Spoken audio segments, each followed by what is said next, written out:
자, 우리가 인생을 살아가는 동안에 비밀번호라는 것이 굉장히 많아요. 비밀번호를 모르면 정말 난처할 때가 한두 번이 아니고 엄청난 축복을, 그 혜택을 받아 누리기가 어렵지 않습니까? 스마트폰 열 때에도 비밀번호로 여는 분들 많잖아요. 집에 들어갈 때 번호 키를 누르고 들어가야 되는데 잘못 누르면 문이 안 열리잖아요. 우리가 은행에서 일을 볼 때에, 돈을 찾을 때나 카드를 결제할 때에 비밀번호를 모르면 할 수가 없지 않습니까? 우리가 SNS, 이메일을 할 때도 비밀번호를 알아야 되며, 너무 많아서 비밀번호를 헷갈릴 때가 한두 번이 아니에요. 오늘의 비밀번호인 4922는 무엇일까요? 그것은 창세기 49장 22절 말씀을 의미합니다. 저는 한 오래전에, 몇십 년 전에 이 창세기 49장 22절 말씀에 큰 은혜를 받았어요. 그래서 이 말씀을 암송하고 선포하고 어디 가서 가르치고, 또 이 말씀 때문에 제 인생이 막 살아나고 제 목회에 정신을 이 창세기 49장 22절 말씀으로 늘 하면서 살아가고 있습니다. 여러분을 축복합니다. 오늘 이 말씀 4922의 축복이 여러분의 심령과 여러분의 생애 속에 큰 축복이 될 수 있기를 간절히 축원합니다. 지금 야곱은 나이가 147세, 이제 좀 있으면 죽습니다. 이제 마지막 12아들을 축복하는데 오늘 특별히 요셉에게 축복하고 있는 것이에요. 여러분, 부모가 자녀들에게 무슨 말을 하는지, 어떤 말을 하는지는 굉장히 중요하고요. 자녀가 부모에게 무슨 말씀을 듣고 그것을 어떻게 받아들이는지는 굉장히 중요해요. 그래서 그것이 그 삶 속에 이루어지는 놀라운 축복이 있잖아요. 요셉은 첫째가 아니라 11번째예요. 장자가 될 수 있는 근거가 아무것도 없어요. 그런데 하나님께서 요셉을 택하시고 요셉을 장자로 세우시는 거예요. 장자에게 두 몫을 주는데 에브라임과 므낫세에게 가나안 두 기업을 선물로 주는 이 장자로 세워요. 여러분, 담임 목사가 이 요셉을 장자로 말을 해서 장자가 아니라 성경에서 요셉을 장자라고 말하고 있어요. 역대상에 보면 5장 1절에 장자의 명분이 이스라엘의 아들 요셉의 자손에게 돌아가서 장자의 명분은 요셉에게 있느니라 라고 말씀해 주고 있는 거예요. 오늘 본문 22절에는 어마어마한 축복들이 계속 이어지는데 요셉은 무성한 가지랍니다. 곧 샘 곁에 무성한 가지랍니다. 두 번씩이나 반복해서 말하고 있는 거예요. 이 무성한 가지는 무엇을 의미할까요? 공동 번역에서는 이 요셉은 무성한 가지를 열매가 주렁주렁한 가지다라고 말하는 거예요. 여러분, 인생을 보면 어떤 사람은 너무 가냘프고 앙상하고 초라하고 너무너무 마음 아픈 인생이 있지 않아요? 근데 어떤 인생을 보면 풍성하고 정말 형통하고 은혜가 넘치는 놀라운 축복이 있는데, 요셉이 바로 무성한 가지, 여러분의 인생을 축복합니다. 열매 맺는 무성하고 풍성한 인생 되어지기를 주의 이름으로 축원합니다. 자, 어떻게 가능할까요? 오늘 22절을 보니까 샘 곁에 있기에 무성한 가지가 가능하다는 거예요. 샘 곁. 여러분, 이 나무가, 이 뿌리가 이 샘 곁에 있어야 생명력과 영양분이 여러분 이 쫙 올라가서 나무의 가지의 열매로 맺어지는 놀라운 축복이 있지 않습니까?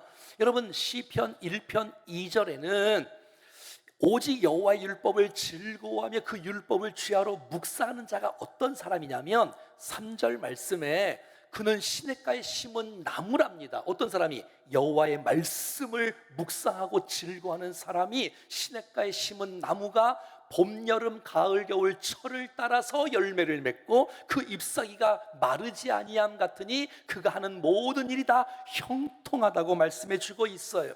요한복음 15장 말씀에는 내 안에 거하라 나도 너희 안에 거하리라. 가지가 포도나무에 붙어있지 아니하면 스스로 열매를 맺을 수 없음 같이 너희도 내 안에 있지 아니하면 그러하니라. 5절, 나는 포도나무에 너는 가지인데 그가 내 안에 내가 그 안에 거하면 사람이 열매를 많이 맺을 맺나니 나를 떠나서는 너희가 아무것도 할 수 없습니다. 아하, 내가 열매를 맺는 게 아니구나. 나는 아무것도 할 수 없구나. 내가 가지가 나무에 붙어 있어야, 나무가 샘 곁에 있어야 열매를 맺어가는 놀라운 축복이 있구나. 할렐루야. 24시간 가지가 나무에 붙어 있어야지. 교회에서는 붙어 있는데 집에서는 안 붙어 있거나, 내가 성경 볼 때는 붙어 있는데 직장 생활에서 붙어 있지 않으면 열매를 맺을 수가 없다는 것이지요. 여러분, 내가 은혜 안에 있을 때, 내가 말씀 안에 있을 때, 내가 하나님 안에 있을 때 이 은혜가 흘러넘쳐서 풍성한 열매를 맺는 놀라운 축복이 있지 않겠습니까? 그러므로 이 예배가 얼마나 소중합니까? 이 예배에 하나님께 뿌리를 내리고 하나님 샘 곁에 여러분 가까이 갈 수 있는 좋은 기회인데, 오늘 여러분 샘 곁에 인생의 뿌리를 내림으로 여러분의 인생이 살아나는 놀라운 역사가 있기를 축복합니다.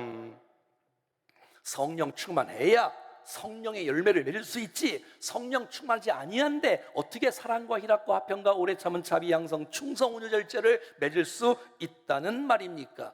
요한복음 4장 14절에는 예수님 자신을 생수라고 말하고 있고, 예수님 안에 거할 때, 예수님께 주는 물을 먹을 때에 은혜를 경험할 수 있다라고 말하고 있습니다. 예레미야 17장 7절과 8절에는 그러나 무릇 여호와를 의지하는 사람, 여호와를 의뢰하는 사람은 복된 사람이다. 자, 여호와를 의지하고 의뢰하는 사람은 어떤 사람이냐? 8절 말씀에 그는 물가에 심겨진 나무라는 거예요. 어떤 사람이? 여호와를 의지하는 사람이, 여호와를 의뢰하는 사람이 물가에 심겨진 나무가 되어서 그 뿌리가 강변에 뻗치고 더위가 올지라도 두려워하지 아니하며 그 잎이 청청하며 가무는 해에도 걱정이 없고 결실이 그치지 아니함 같으리라.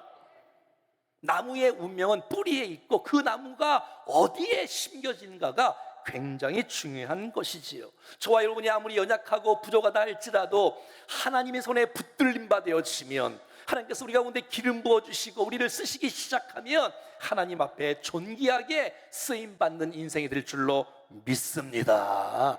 복은 하나님이 주시는 것이에요. 샘은 하나님이에요. 여러분, 하나님의 말씀에, 예배에 뿌리를 내려야 되지 않겠습니까? 그래서 요셉의 인생을 보면 늘 하나님이 강조되어져 있습니다. 창세기 39장 말씀에 보면 여호와께서 그와 함께 하심을, 여호와께서 요셉과 함께 하시고 여호와께서 요셉과 함께 하시고 샘 곁에 뿌리를 내리는 요셉의 인생을 승리 안으로 주께서 이끌어 주시는 거죠. 관계가 뒤틀리면, 임재가 없으면, 동행과 교제가 없으면 스스로 열매를 맺을 수가 없다는 것입니다. 자, 그러면 샘 곁에 무성한 가지는 어떻게 되느냐? 22절 말씀해 보니까 그 가지가 담을 넘는 것이에요. 담장을 넘어가는 열매, 담장을 넘어가는 가지. 그래서 나로 인하여서 우리 주변에 있는 수많은 사람들이 그 열매를 맛볼 수 있고 그늘 가운데 쉴 수 있고 은혜를 경험할 수 있는 일에 저와 여러분들이 쓰임받을 수 있기를 간절히 원합니다. 여러분, 가지와 열매가 집안에만 있으면 안 됩니다. 이기적인 것이 아니라 이타적인 모습이 있어야 됩니다. 여러분, 함께 나누어야 돼. 나 혼자 잘 먹고 잘 살고 호의호식하며 여러분 담장을 높이 쌓고 이 가지가 남에게 흘러가지 않기를 바라는 그런 마음으로 인생을 살면 축복이 아닙니다. 나를 통하여 이웃이 살고 많은 사람을 세우는 일에 쓰임받는 생애가 진짜 축복의 생애인 줄로 믿습니다. 누림은 나눔으로 이어져야 됩니다. 시작. 누림은 나눔으로 이어져야 돼. 그래서 우리 교회는 행복을 누리고 천국을 누리고 하나님 나라를 누려야, 누리지 못하는데 어떻게 나눌 수 있겠어요? 샘 곁에 뿌리를 내리고 은혜를 경험해야 오늘 이 시간 여러분 모두가 다 그 은혜를 누리고 여러분이 가는 곳곳마다 가정을 살리고 직장을 살리고 사회를 살리고, 할렐루야! 그래야 이게 진짜 축복의 인생이 아니겠습니까?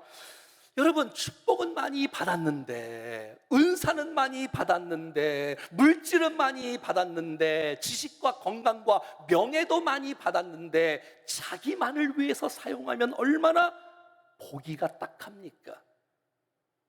여러분들이 얼마를 버는 것이 중요하지 않아요.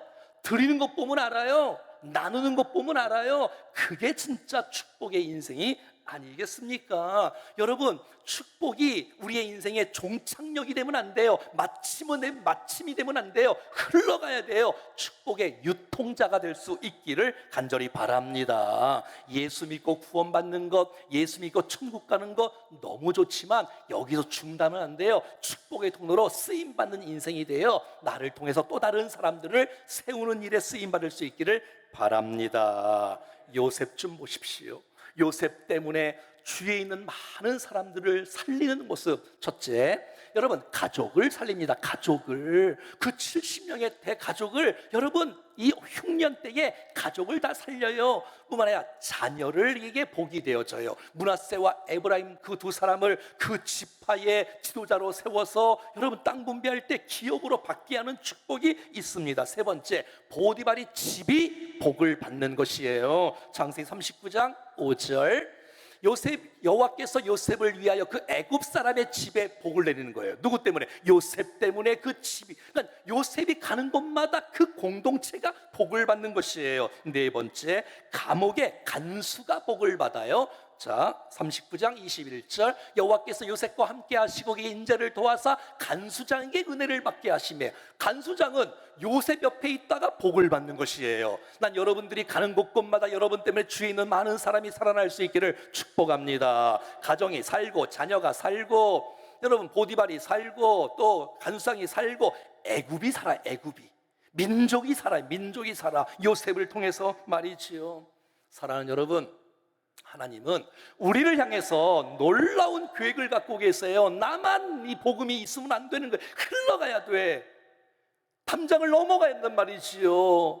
선교사님들처럼 이 복음을 목숨을 걸고 해외에 나가서 복음을 증거하는 이런 사람이 진짜 쓰임받는 사람 아니겠습니까? 복음뿐만 아니라 우리의 삶 속에 그들에게 은혜를 끼칠 수 있는 사람 말이지요. 여러분, 언더우드 아펜젤러 같은 사람이 난 미국 땅만 있을래, 난 이 나라만 있을래, 난 한국에 안 갈래. 여러분, 135년 전에 우리나라에 십자가 하나도 없었어요. 단 한 개도 없었어. 그들의 섬김과 그들의 희생과 그들의 나눔 때문에 지금 여러분 5만 개, 6만 개의 교회가 세워지는 놀라운 축복이 있는 것처럼 말이지요. 여러분, 우리가 지난달에 스파크 했잖아요. 스파크, 이 스파크의 성령 캠프를 통해서 31개 교회가 동참해서 여러분 675명이 복음을 들었단 말이에요. 심지어 아프리카 여러분 말라위에서 온라인으로 복음을 듣고 기뻐하고, 카자흐스탄에서 여러분 아이들이 여러분 기뻐하고, 여러분 시국에서 동시에 세계에서 네 나라에서 함께 동참해서 여러분 은혜를 경험할 수 있는 것, 이것이 교회의 사명인 줄로 믿습니다.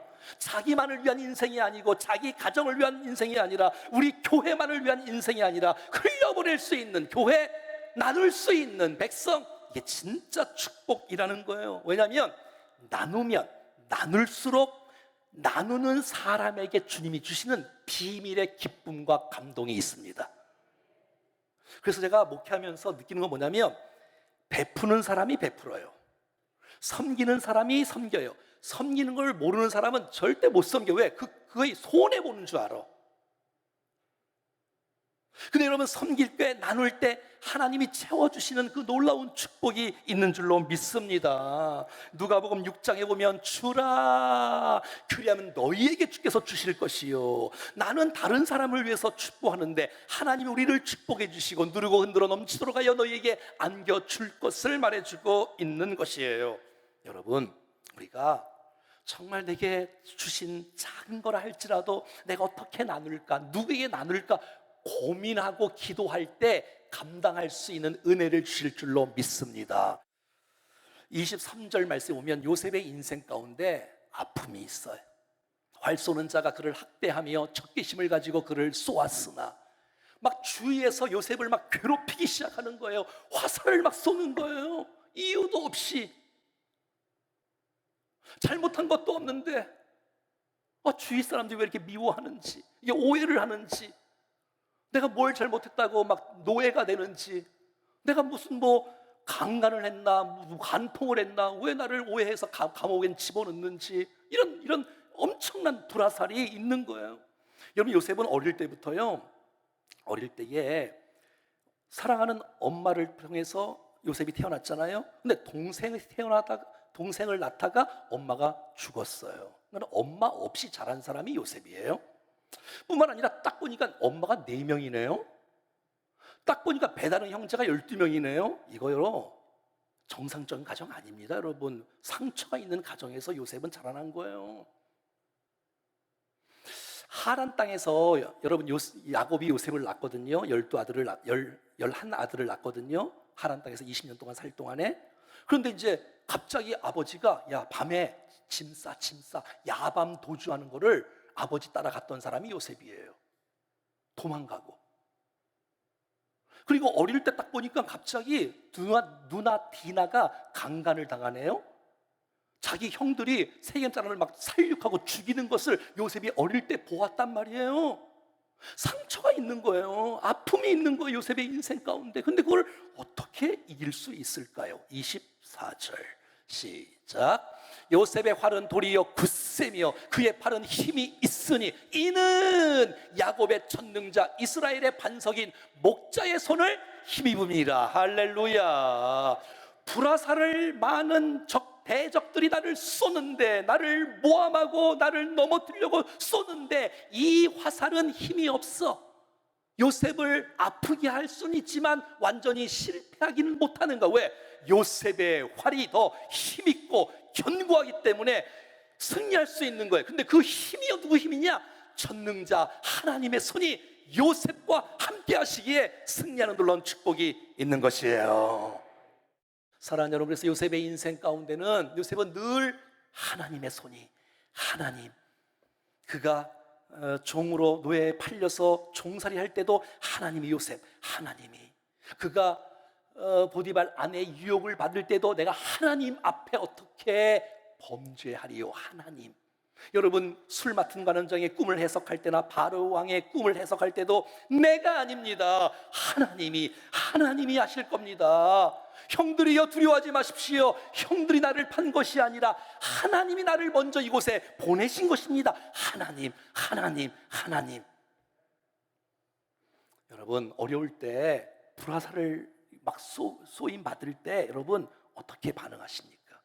무엇을 바라봅니까? 환경을 바라봅니까? 문제만 바라봅니까? 질병만 바라봅니까? 부도만 바라봅니까? 환경 바라보면 소망이 없습니다. 나만 바라보면 소망이 없습니다. 사랑하는 여러분, 하나님을 바라보십시오.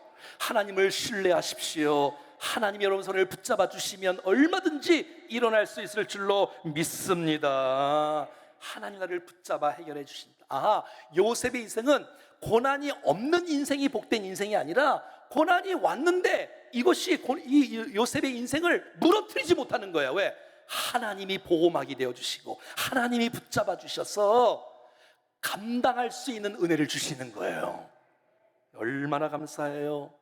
우리 금방 찬송 불렀지 않습니까? 못된 짐승 나를 해치 못하고 거친 비바람 상치 못하리. 왜요? 나의 주님 강한 손을 펼치사 나를 주야로 지켜주신다.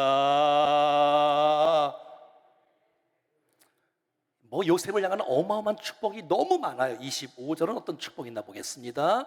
내 아버지 하나님께로 말미암나니, 승리의 비결이지요. 그가 너를 도우실 것이다. 여러분, 누가 나를 돕습니까? 사람은 영원하지 않아요.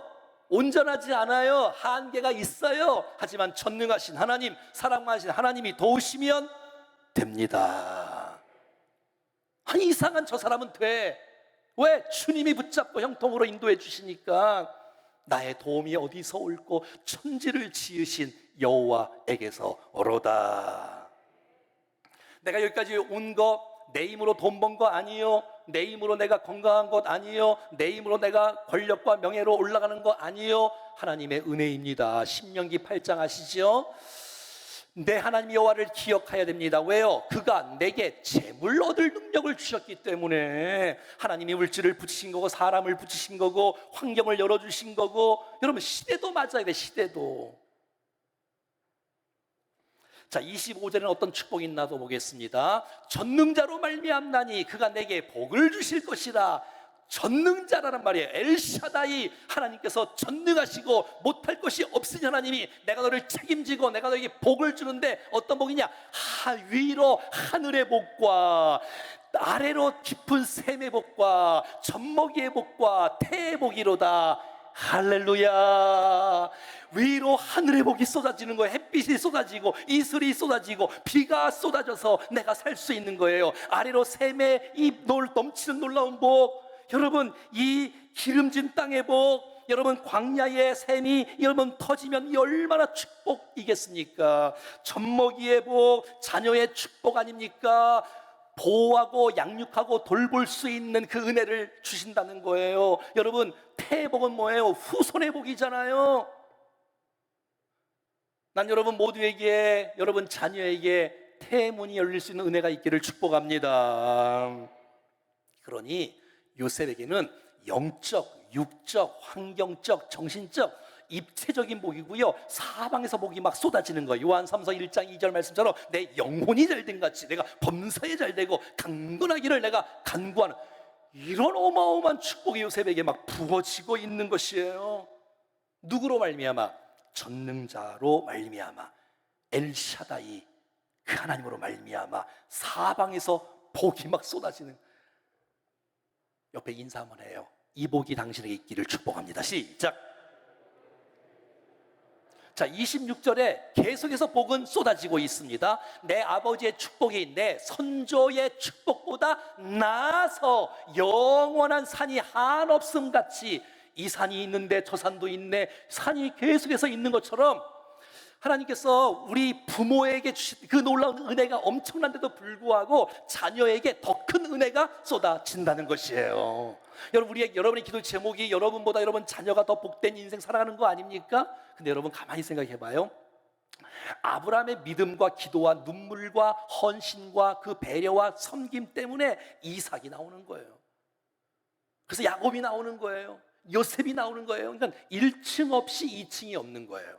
여러분의 눈물, 여러분의 예배, 여러분의 헌신과 여러분의 섬김이 있기에 여러분의 자녀 세대, 다음 세대가 세워지는 놀라운 축복이 있을 줄로 믿습니다. 난 여러분을 축복합니다. 여러분보다 여러분 자녀 후손이 더 복 있기를 축복합니다. 자, 26절 마지막 축복이네요. 이 축복이 요셉의 머리로 돌아온다는 거예요. 다시. 그리고 그 형제 중에 뛰어난 자의 정수리로 돌아온다는 것이야. 와, 그럼 다시 돌아오는 축복, 이게 얼마나 감사해요.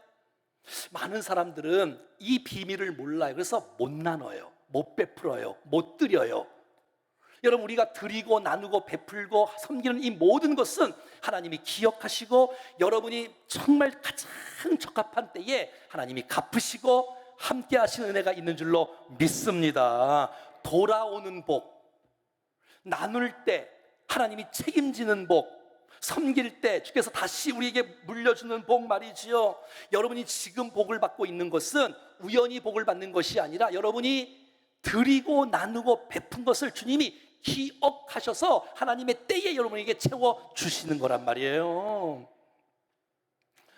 우리가 이제 전도하잖아요, 선교하잖아요. 그러면 여러분, 하나님께서 어떤 교회에게 영혼을 붙여주시겠어요? 내가 이 사람에게 전도를 하잖아요. 그러면 내가 그 사람이 이곳에 오지 못한다 할지라도 내가 그 사람에게 전도를 하면 그 전도하는 그 교회를 보시고 주님은 이쪽에서 은혜를 베풀어 줄 줄로 믿습니다. 자, 우리 결론으로 전도서 11장 말씀으로 축복하기 원하는데요. 자, 보십시오. 너는 내 떡을, 우리의 가진 주께서 주신 그 은혜를, 은사를, 능력을, 물질을, 모든 사랑을 물 위에 던지라는 거예요. 물 위에 던지면 누군가 배고프고 힘들고 어려운 사람들이 여러분이 던진 그 사랑, 그 축복을 갖고 먹고 살고 힘을 얻고 은혜를 경험하는 놀라운 축복이 있다는 것이에요. 그리고 여러분 인생 가운데도 공고한 날이 온다는 거예요. 그러면 주께서 여러분의 공고한 날에 그 사람이 받은 사람이 복을 줄 수도 있겠지만 주께서 그걸 기억하시고 제3자를 통해서 여러분을 돕는 손길이 있는 줄로 믿습니다. 7명이나 8명에게 나눠주라는 거예요. 너도 무슨 재앙이 땅에 임할는지 누가 알겠냐? 하나님 살아계시다. 하나님 기억하신다. 정말 여러분, 담을 넘는 가지, 담을 넘는 가지, 이게 진짜 축복이라는 사실들을 기억하시고 여러분의 인생 가운데 이 놀라운 축복을 경험하며 살아가는, 특별히 492의 축복이 여러분 인생 가운데 부어지기를 축복합니다.